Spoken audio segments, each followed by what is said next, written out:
안녕하십니까? 반갑습니다. 먼저 여러분을 축복합니다. 산마다 고운 단풍으로 물들어가는 아름다운 가을입니다. 이번 가을이 가기 전에 영원토록 변함없는 하나님의 제일 좋은 은총이 서울지방 모든 믿음의 가족들에게 함께 하시기 바랍니다. 먼저 오늘 우리가 나눌 성경 말씀을 봉독해 드리겠습니다. 오늘 말씀은 여호수아서 2장 11절 말씀입니다. 우리가 듣자 마음이 녹았고 너희로 말미암아 사람이 정신을 잃었나니 하나님 여호와는 위로 하늘에서도 아래로 땅에서도 하나님이시라. 아멘. 이 말씀을 통하여 빛나는 신앙이라는 제목으로 은혜를 나누고자 합니다. 서울지방은 지금 구세군 한국개전을 기념하는 지난 10월 1일부터 매년 2022년 1월 8일까지 100일간을 여호수아 100일 특별기도의 대행진으로 선포하였습니다. 코로나19의 엄중한 시대가 계속되고 있는 고난의 시간입니다.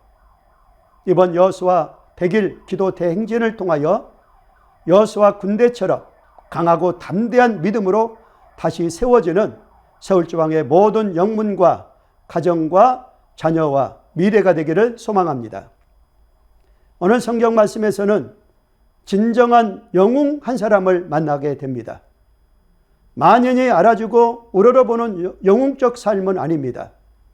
아무도 알아주지 않고 아무 이름도 없이 사람들의 천대를 받으면서 미천한 삶을 사는 사람입니다. 하지만 어느 영웅 혹을 못지않게 오고 오는 시대에 이름을 남긴 진정한 영웅 한 사람을 만나게 됩니다. 그 사람이 여호수아서 2장에 나오는 기생 라합입니다. 역사적으로 볼 때에 어느 민족에나 어느 사회에나 소외계층은 항상 존재하기 마련입니다. 그 소외계층은 병들고 가난하여 더 이상 스스로 일어날 수 없는 버려진 사람들입니다. 이들은 사람들에게 철저히 소외되어져 있습니다.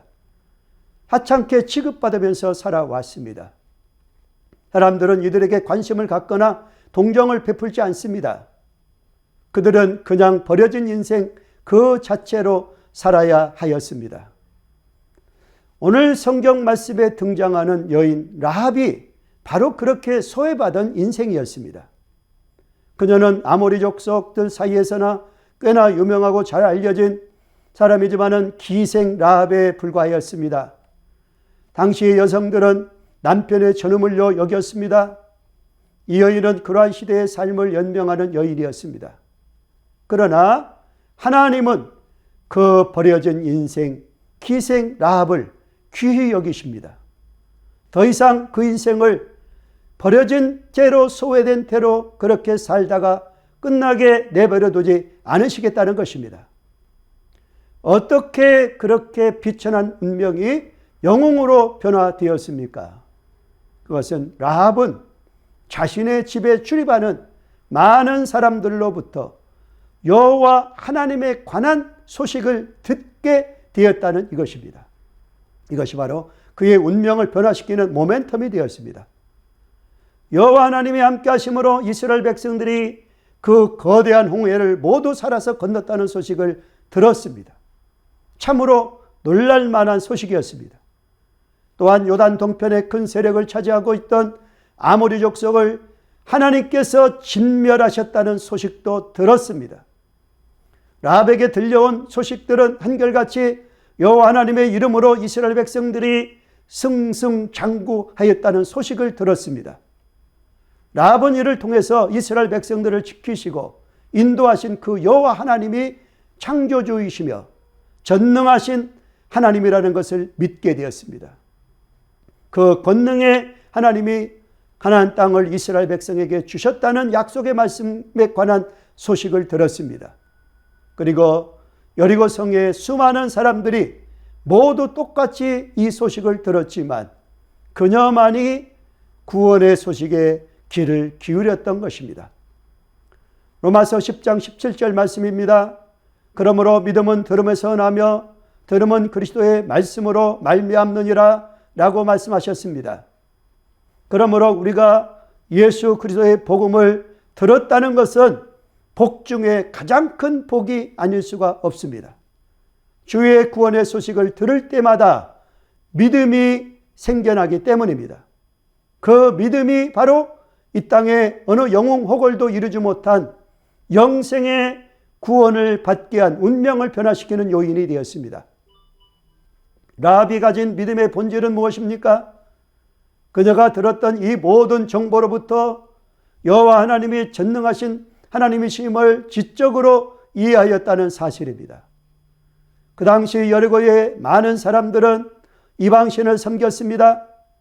하지만 기생 라합은 상천하지의 진정한 하나님은 여호와 하나님 한 분뿐인 것을 듣고 이해했던 것입니다. 그러나 그녀의 믿음은 이해의 차원에 머물지 않았습니다. 그녀에게는 마음의 감동이 있었습니다. 여호수아서 2장 11절 오늘 성경 말씀에 마음이 녹았고 정신을 잃을 정도라고 표현하고 있습니다. 여호와 하나님은 권세 하나님이십니다. 능력의 하나님이십니다. 죽은 자를 살리시고 없는 것을 있게 하시고 안 되는 것을 되게 하시는 전능하신 하나님이십니다. 그 하나님에 관한 소식을 듣고 마음이 녹았다는 것입니다. 정신을 잃을 정도였다는 것입니다. 라합은 이 전능하신 하나님의 심판과 권세 앞에 감동할 수밖에 없었던 것입니다. 그녀는 거기서 멈추지 않고 한 단계 더 나아가 여호와 하나님께 대해서 의지적인 신앙을 고백하였습니다. 11절 하반절 보면은 너의 하나님 여호와는 위로는 하늘에서도 아래로는 땅에서도 하나님이시라는 고백이 나옵니다. 라합은 천하의 유일하신 전능자 하나님을 믿고 고백하고 있는 것입니다. 라합의 신앙 고백의 내용을 정리해 보도록 하겠습니다. 우선 여호와 하나님은 천지를 지배하시고 주관하시는 유일하신 하나님이시다는 것을 믿었습니다. 또한 하나님께서는 그 백성에게 젖과 꿀이 흐르는 가나안 땅을 반드시 주시는 하나님이시라고 고백하고 있습니다. 이것이 믿음의 지적인 차원입니다. 또한 지금까지 여호와 하나님은 이스라엘 백성을 승승장구하게 하시는 하나님에 대한 소식을 듣고 감동하였습니다. 이것이 믿음의 정적 차원입니다. 이때부터 믿음은 진정성을 부여하는 것입니다.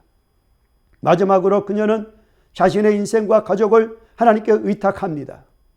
구원이 여호와 하나님께 있음을 안 라합은 여호와 하나님을 믿는 이스라엘 정탐꾼들에게 자신의 생명과 가족과 생명을 구원해 줄 것을 요청하였습니다. 믿음의 의지적인 차원, 믿음의 실천적 차원입니다. 이때부터 믿음은 역사와 기적이 나타나기 시작합니다. 하나님의 능력과 기적을 체험하는 것입니다. 살아계시고 역사하시는 하나님을 만나게 됩니다. 사랑하는 여러분, 여러분의 삶과 영혼을 영원무궁하신 무너지지 아니하는 도성인 전능하신 하나님의 품에 의탁하시기 바랍니다. 그리고 예수 그리스도의 십자가 은혜 앞에 의탁하시기 바랍니다. 라합은 비록 비천한 몸이었지만은 바로 그것을 발견하였습니다. 지금은 풍족한 물과 비옥한 곡창지대를 가지고 있어 안전하고 평화로워 보입니다. 하지만 든든한 성벽 때문에 어떤 만족감도 감히 무너뜨리지 못할 것 같지만 하나님이 그 성을 무너뜨리면 결국 무너질 수밖에 없다는 것을 알았던 것입니다. 라합은 하나님에 관한 참된 지식을 소유하였습니다. 그 지식으로부터 참된 고백을 하게 되었습니다. 그리고 신앙의 위대한 특징인 행동하는 결단을 할 수 있었습니다. 이제 적용하겠습니다. 첫째로 천대받으면서 미천한 삶을 살았던 소외받은 인생이 영웅호걸 못지않게 빛나는 이름의 주인공으로 쓰임받은 이유가 무엇입니까? 그것은 여호와 하나님에 대한 소식을 듣게 되었던 것이 변화의 요인이 되었습니다. 다음 두 번째, 라합이 가진 믿음의 본질이 무엇입니까? 그것은 여호와 하나님의 전능하신 하나님이심을 지적으로 이해하고 마음의 감동으로 믿음이 진정성을 부여하고 자신의 인생을 여호와께 의탁하는 의지적인 결단이 있었습니다. 다음 세 번째, 라합을 통하여 우리가 가져야 하는 빛나는 믿음의 요소는 무엇입니까? 그것은 하나님에 관한 참된 지식과 분명한 신앙 고백으로 행동하는 결단이 필요합니다. 감사합니다. 기도드리겠습니다. 하나님 아버지, 참으로 비천한 인생이 여호와 하나님의 소식을 듣고 마음으로 믿고 또한 감동으로 결단하고 의지로 행동으로 옮길 때에 비천한 인생은 더 이상 비천한 자리에 머물지 않고 영웅혹을 못지않은 빛나는 인생으로 변화시켜 주신 하나님, 오늘 우리가 그 하나님의 말씀을 듣고 라합같이 반응하여 빛나는 인생을 살아가는 믿음의 가족들이 되게 하여 주옵소서. 예수님의 이름으로 기도드리옵나이다. 아멘.